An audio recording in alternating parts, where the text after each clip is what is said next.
आपकी सैलरी आती है, खर्च होती है और महीने के एंड में पता भी नहीं चलता कि सैलरी कहाँ गई, पैसे कहाँ गए। ऐसा ही होता है ना। ये केवल आपके साथ नहीं होता, आप जैसे हजारों लाखों लोगों के साथ होता है। क्या रीज़न है कि हम अपनी सैलरी को अच्छे तरीके से मैनेज नहीं कर पाते और उससे वेल्थ क्रिएट नहीं कर पाते?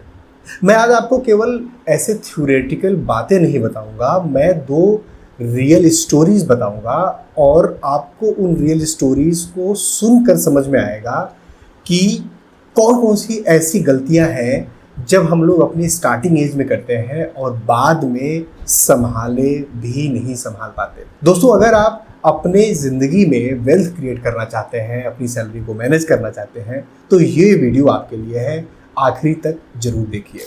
जो मैं 2 स्टोरीज आज आपको बताने वाला हूँ, ये रियल स्टोरीज हैं, तो मैंने इनके कुछ जो पॉइंटर्स हैं उनको नोट भी करे हुए हैं। और ये 2 जो इंडिविजुअल्स हैं, 2 प्रोफेशनल्स हैं, दोनों की सैलरी 10 लाख रुपए है और उनका सैलरी कैसे खर्च हो रहा है, कितना किस चीज़ में जा रहा है, ये मैंने नोट किया है। अब ये मैं आपको पूरा बताऊंगा तो आपको समझ में आएगा कि एग्जैक्टली प्रॉब्लम कहाँ पर हम लोग करते हैं। इस पूरे वीडियो में और जो दोनों सिनेरियो हम लोग समझेंगे, आपको ध्यान देने वाली क्या बात है, हम लोग समझेंगे कि रेंट वर्सेस ईएमआई, मतलब अपना घर ले या घर नहीं ले, इसके बारे में थोड़ा सा समझेंगे। रेंट में हमारा पैसा जा रहा है और बाकी अलग अलग तरीके की चीज़ों की ईएमआई में हमारा पैसा जा रहा है, इसके बारे में समझेंगे। हमारे एक्सपेंसेस जो हैं, जो टैक्सेस करते हैं, लोन हमारा जाता है, उसके बाद हमारी एक्चुअल इनकम कितनी बचती है, हाथ में कितने पैसे बचते हैं, इसके बारे में समझेंगे। और वेल्थ बिल्डिंग फॉर्मूला कि हम अपने सैलरी को मैनेज करके कैसे बनाते हैं, इसके बारे में समझेंगे। वीडियो के आखिरी में मैं आपको एक 3 स्टेप अल्टीमेट फॉर्मूला भी बताऊंगा जो मैं और मेरे बहुत सारे पीयर्स, मेरे बहुत सारे साथी यूज करते हैं। पहली स्टोरी है रोहन की। रोहन एक 28 साल का प्रोफेशनल है जो आईटी कंपनी में जॉब करता है, मेट्रो सिटी में रहता है। उसकी सैलरी 10 लाख रुपए पर ईयर है, हर साल 10 लाख रुपए उसे मिलते हैं। और वो पहले न्यू रिजीम में लास्ट ईयर तक था, तो उसकी टैक्स लायबिलिटी करीब 50,000 रुपए बनता था। इस बार सिंस गवर्नमेंट ने एक रूल लेकर आई कि 12 लाख तक का आपका टैक्स नहीं लगेगा, तो उसने नया टैक्स ही रखा हुआ है और इस साल उसका टैक्स नहीं बनेगा, 0 टैक्स बनेगा। उसके जो टोटल खर्चे हैं वो किराए के घर में रहता है और किराए के घर में वो 1 BHK उसने लिया हुआ है, 8,500 रुपये हर महीने किराया देता है। तो करीब साल भर में 1 लाख रुपए इसमें चले जाते हैं। मंथली एक्सपेंसेस जिसमें फूड, ट्रेवल, शॉपिंग, ये सारी चीज़ें हैं, घर का राशन है, दूध है, फ्रूट है, बिजली का बिल, ये सब कुछ कर करा के उसका 20,000 रुपये हर महीने जाता है, जिसमें से करीब 10,000 रुपये हर महीने उसके फूड से रिलेटेड चीज़ों में जाता है, बाकी 10,000 रुपये उसके ट्रेवल में, शॉपिंग में, कपड़े में, बाकी चीज़ों में जाता है। तो करीब 20,000 रुपये हर महीने इसमें जाता है। तो साल का ये 2.5 लाख रुपए यहाँ पर खर्च हो रहा है। उसने एक कार लिया हुआ है, तो कार लोन चल रहा है। कार लोन में उसकी ईएमआई जा रही है करीब 7,500-8 हज़ार रुपये की, और कुछ फ्यूल का खर्चा लग जाता है, तो दोनों मिला के करीब 12,500 रुपये हर महीने के ये खर्चे हैं। तो 1.5 लाख रुपए हर महीने इसमें खर्च होते हैं। एक अच्छी चीज़ करी है कि एक SIP का इन्वेस्टमेंट भी स्टार्ट किया है, जिसमें 8,000 रुपये लगभग हर महीने डालते हैं। तो करीब 1 लाख रुपए, 8,300 डालते हैं, तो 1 लाख रुपए के आसपास मोटा मोटा SIP में हर साल डाल देते हैं। इंश्योरेंस और इमरजेंसी फंडेड के लिए, हेल्थ इंश्योरेंस और लाइफ इंश्योरेंस जो लिया है उसके लिए कुछ पैसे हर महीने बचाते हैं, और इमरजेंसी फंड के लिए कुछ पैसे बचाते हैं, करीब 4,000 रुपये हर महीने। तो पूरे साल के 50,000 रुपये हो गए। और बाकी मिसलेनियस, जैसे कभी हॉलीडे पर, कभी गिफ्ट है, नेटफ्लिक्स का सब्सक्रिप्शन है, फलाना टिम का, तो मिसलेनियस करके इन्होंने 50,000 रुपये पूरे साल का, 4,000 रुपये हर महीने का ये दिया हुआ है। ये हम पूरा अगर कैलकुलेट करते हैं तो करीब 9-9.5 लाख रुपए आते हैं। इसका मतलब ये है कि इनके पास साल के एंड में 2 सेविंग होती है। एक सेविंग जो इन्होंने 1 लाख रुपए की SIP डाली है वो हो रही है, और करीब 50,000 से 1 लाख रुपए ये बच रहे हैं, जो पैसे बच रहे हैं सेविंग अकाउंट में या FD में या किसी चीज़ में डाल दें, अपनी सेविंग में इन्होंने रखा हुआ है। रोहन का पैसा सेव तो हो रहा है, लेकिन वेल्थ नहीं क्रिएट हो रहा है। आपने समझा कहाँ कहाँ पर कितने कितने खर्चे हो रहे हैं, इससे वेल्थ नहीं क्रिएट हो रहा है। दूसरा सिनेरियो लेते हैं श्रुति का।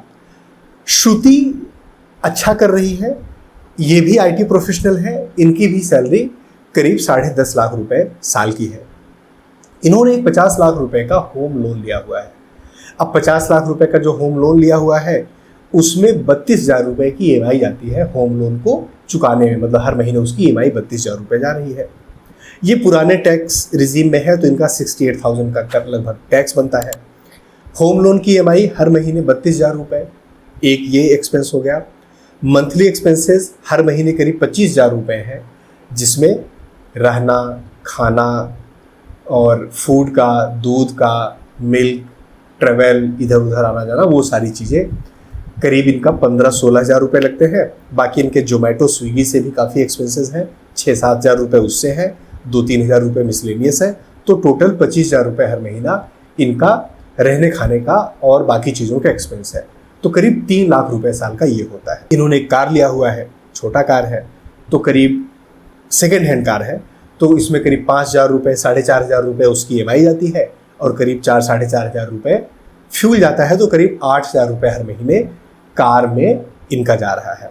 इन्होंने भी एक एसआईपी करी हुई है 8,000 रुपये हर महीने, मतलब साल का 1 लाख का, तो करीब 8,300 रुपये हर महीने उसमें जाते हैं। तो साल का 1 लाख रुपए की एसआईपी हो गई। इंश्योरेंस और मेडिकल के लिए भी इन्होंने 4,000 रुपये हर महीने निकाला है और बाकी मिसलेनियस के लिए 5,000 रुपये निकाला है।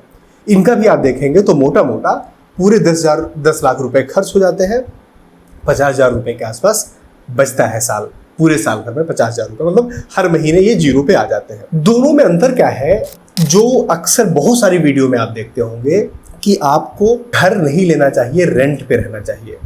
अब सेम लेवल पे आप देखेंगे, सेम इनकम लेवल पे रोहन भी है, सेम लेवल पे श्रुति भी है, सिमिलर तरीके के खर्चे कर रहे हैं, लेकिन श्रुति के पास आज एक अपना एक एसेट है। क्या श्रुति ने बहुत अच्छा डिसीजन लिया? नहीं, श्रुति इससे और बेटर डिसीजन ले सकती थी, ईएमआई की जगह पर रेंट में रहकर और वो पैसे वेल्थ क्रिएशन में डालकर अच्छा डिसीजन ले सकती थी। लेकिन जब श्रुति से बात किया तो ये समझ में आया कि सर मैं बचा ही नहीं सकती। अगर पैसे मेरे पास महीने के एंड में बचते हैं तो जोमेटो, स्विगी, पार्टीज में चले जाते हैं। और ये आजकल केवल श्रुति की प्रॉब्लम नहीं है, बहुत सारे हम जैसे जो यंगस्टर्स हैं उनकी प्रॉब्लम है। हम तो मिलेनियल्स हैं तो हमारी थोड़ी सी कम प्रॉब्लम है, जेनजी की ये प्रॉब्लम और ज़्यादा है। उसने एक ये अच्छा डिसीजन लिया कि घर ले लिया, उसकी ईएमआई उसकी, अगर उसके दिमाग में ऐसा होता कि मैं उस पैसे को सेव करूंगी और उस पैसे से कुछ बिजनेस स्टार्ट करूंगी, कुछ सेकेंड इनकम स्टार्ट करूंगी, तो वो और ज़्यादा बेहतर डिसीजन होता। लेकिन जब वो पैसे नहीं बचा सकती थी तो घर लेना सेकेंड बेस्ट डिसीजन है। मैं ऐसे में रिकमेंड नहीं करूंगा कि नहीं आपको रेंट पे रहना चाहिए और चाहे पैसे बचे ना बचे रेंट पे रहो और बाद में जब पैसे हो जाएंगे एक मुश्त कर ले लो। नहीं, बिल्कुल नहीं। मैंने खुद घर लिया हुआ है जब मैं आई थिंक 26 साल का या 25 साल का था, तब मैंने घर लिया था। अब यहाँ पर आपको समझने वाली बात है, अगर दोनों की हम प्रॉब्लम्स देखें तो इनकी प्रॉब्लम क्या है, कौन कौन सी इन्होंने गलतियां करी हैं, दोनों का कंपैरिजन आपको समझ में आ गया। बट कौन सी गलतियां हैं जो हम अवॉइड कर सकते हैं? पहली गलती है लाइफस्टाइल इन्फ्लेशन। पैसे बढ़ने का मतलब, सैलरी बढ़ने का मतलब ये नहीं है कि अपने खर्चे बढ़ा लेने। इन दोनों की जितनी सैलरी है, गाड़ी लेने की जरूरत नहीं थी। दोनों मेट्रो सिटी में रहते हैं, and to be more specific Delhi और नोएडा में रहते हैं। ये मेट्रो ले सकते थे, ऑफिस कैब से या कारपूल से जा सकते थे, लेकिन दोनों ने अपनी गाड़ी ली। ये लाइफस्टाइल इन्फ्लेशन है, ये अवॉइड किया जा सकता था और साल के करीब 1 से 1.5 लाख रुपए ये एडिशनल बचाए जा सकते थे। दूसरा, लो इन्वेस्टमेंट रिटर्न। ये जो पैसे आपके साल के एंड में 50,000 रुपये बच रहे हैं वो आपने सेविंग अकाउंट में रखा हुआ है, इसका कोई मतलब नहीं है। अगर आपका पैसा इन्फ्लेशन को बीट नहीं कर रहा है, वो पैसा आपका कम हो रहा है, आपके पैसे खर्च हो रहे हैं, आपके पैसे मर रहे हैं। तो जब भी आपके पास थोड़ा भी पैसा बचे, 5,000 रुपये, 2,000 रुपये, 10,000 रुपये, 50,000 रुपये, जितने भी बच रहे हैं उनको किसी ना किसी इन्वेस्टमेंट टूल में डालना चाहिए। अगर वो इमरजेंसी फंड नहीं है तो, इमरजेंसी फंड है तो किसी डेब्ट फंड में डाल दीजिए, किसी एफडी में डाल दीजिए, लेकिन सेविंग अकाउंट में पड़े रहने का कोई मतलब नहीं होता है। तीसरी प्रॉब्लम जो हमें इन दोनों सिचुएशन से समझ के आई, टू मेनी ईएमआईज। गाड़ी की ईएमआई चल रही है, घर की ईएमआई चल रही है, क्रेडिट कार्ड की ईएमआई चल रही है। अभी आप 26-27 साल के हो, इतनी ईएमआईज की जरूरत नहीं है। This is the time to create wealth. जब आपकी शादी हो जाएगी, जब आपके बच्चे हो जाएंगे, जब आपके पास और लायबिलिटीज आ जाएंगी, बिलीव मी और नॉट, आपके ये जो रनिंग एक्सपेंसेस है, जो महीने का 25,000 रुपये आपका खर्चा हो रहा है, ये 50,000 रुपये, 60,000 रुपये हो जाएगा। आपको समझ में भी नहीं आएगा कि इसे मैनेज कैसे करें। So it is very important कि जब आपके पास लायबिलिटीज कम है तो अपने लाइफस्टाइल इन्फ्लेशन को नहीं इंक्रीज करना है, बहुत सारी ईएमआईज के चक्कर में नहीं पड़ना है। अगर हो गई है गलती, अगर आपने ईएमआईज पाल ली है, तो अब आपको उसे मैनेज करना है कि किस तरीके से उन ईएमआईज को खत्म कर सकते हैं। सेविंग स्टार्ट करने की जरूरत नहीं है, इन्वेस्टमेंट स्टार्ट करने की जरूरत नहीं। वो इन्वेस्टमेंट किसी काम का नहीं होगा जो आपके कर्ज के ऊपर आ रहा हो। बहुत सारे लोग बोलते हैं कि मुझे तो कर्ज 10%, 15% पे मिल जा रहा है और मैं उसको इन्वेस्ट करूंगा, मैं 20% बना लूंगा। भाई साहब, कोई भी रिटर्न फुल प्रूफ 100% गारंटीड तरीका नहीं है, लिख कर दे सकता हूँ। जितने भी 30 मार खाते 2025 में मार्केट डूबने लगा, सबकी नैया डूब गई, सबके अंडे फूट गए। जो उन्होंने अपने अंडे संभाल के रखे हुए थे कि अच्छा ये ग्रो होंगे, नहीं ग्रो हो रहे हैं। जितने भी 30 मार खाते सब नीचे आ रहे हैं।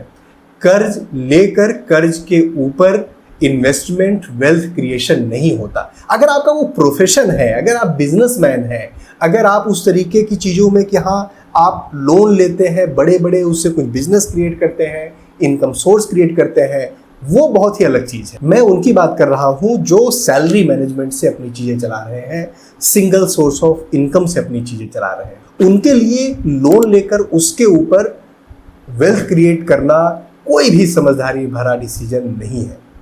अब जो मैंने आपको बताया था कि मैं आपको लास्ट में 3 स्टेप अल्टीमेट स्केप प्लान बताऊंगा जो मैंने यूज किया है और मेरे ही साथ साथ मेरे बहुत सारे दोस्तों ने, मित्रों ने यूज किया है। पहला है save first and expend later. जब भी आपकी सैलरी आती है, सबसे पहले एक स्पेसिफिक अमाउंट, जितना भी आप निकाल सकते हैं, 5%, 10%, 15%, व्हाटसोएवर, ऑटोमेटिक वहां से डिडक्ट कर दीजिए। अगर आपकी सैलरी 50,000 रुपए आती है, मान के चलिए मेरी सैलरी 45,000 आती है, 40,000 आती है, जितने में आपका खर्चा 1 महीने चल जाता है वो नोट कर लीजिए। बाकी जो पैसे बचे, महीने की पहली तारीख को, 7 तारीख को, 10 तारीख को, जब भी आपकी सैलरी आती है, सबसे पहले आपको वो निकालना है।